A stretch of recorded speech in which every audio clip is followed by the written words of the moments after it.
In this video, we're going to look at a deja vu stretch for the Clippers that cost them Game 6. Alright, here we go. Another run that kills the Clippers. Montrezl Harrell points to Jamal Murray. He wants Marcus Morris to take him, and Morris will. This is actually good. You do not want Harrell on Murray.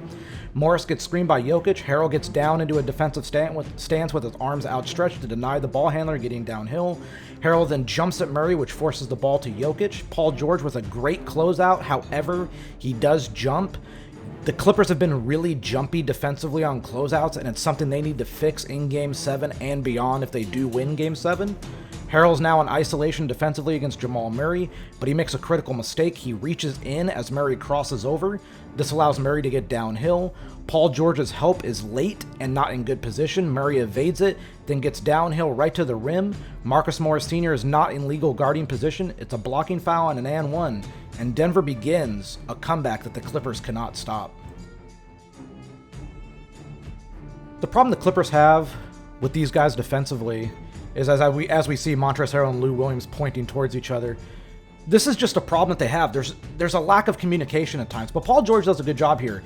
He stunts towards the cutter, which is Gary Harris, which forces Jokic to keep the ball, and then George gets back in position, but no one is down below into the restricted area except for JaMychal Green, who cannot cover two people. Montrezl Harrell should have been lower, and because of this, Gary Harris gets an open bucket.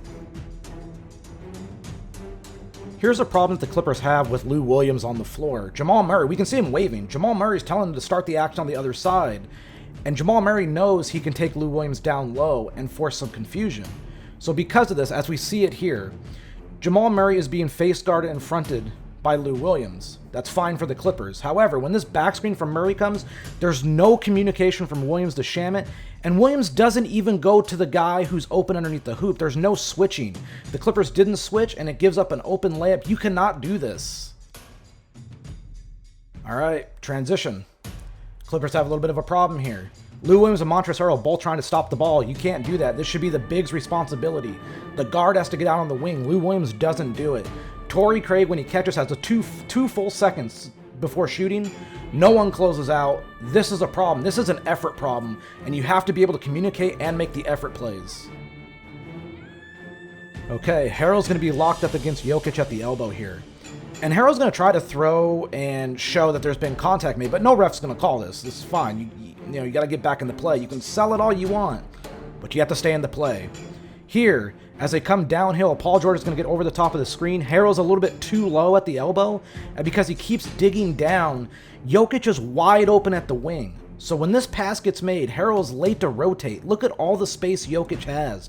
By the time Harrell contests, and it is a good contest, but Jokic is so tall and Harrell is about a half a foot shorter, it doesn't matter, and Jokic buries this. Here's the problem with Lou Williams and Montrezl Harrell on the floor together. This play specifically shows it in spades. We're going to see Denver. We can even see Jokic pointing to Torrey Craig to go set a screen on Paul George, which is going to start the switch action. Now Lou Williams gets switched, and then Lou Williams gets screened. Well, now Montrezl Harrell is the pick and roll defender here, and he sags so low that he ends up pointing to Lou Williams to go back out to Jokic, but Lou Williams is late to recover, and because of this, look at the space here on this pass. Jokic is going to get the ball. He gets a good shot off. Lou Williams gives a great contest. It's a good contest, but you gave him too much time, and he's too tall for you, and Jokic knocks this one down. We're actually going to show a good defensive play to finish this. Kawhi Leonard's now on Jokic. They're not going to let Montrezl Harrell get on Jokic anymore. That's the decision they made. That's a scary decision, too, because it shows he can't guard him. So Kawhi Leonard's on Jokic. Here comes the fake handoff. Now, Montrezl Harrell goes under the screen. This is dangerous because if Monty Morris gets the handoff, he has an open three. Here, Morris sets a screen on Paul George. Harrell's again too low. If Gary Harris flares out behind the screen, he's going to have an open three as well. Kawhi Leonard and Paul George switch the Harris-Jokic action.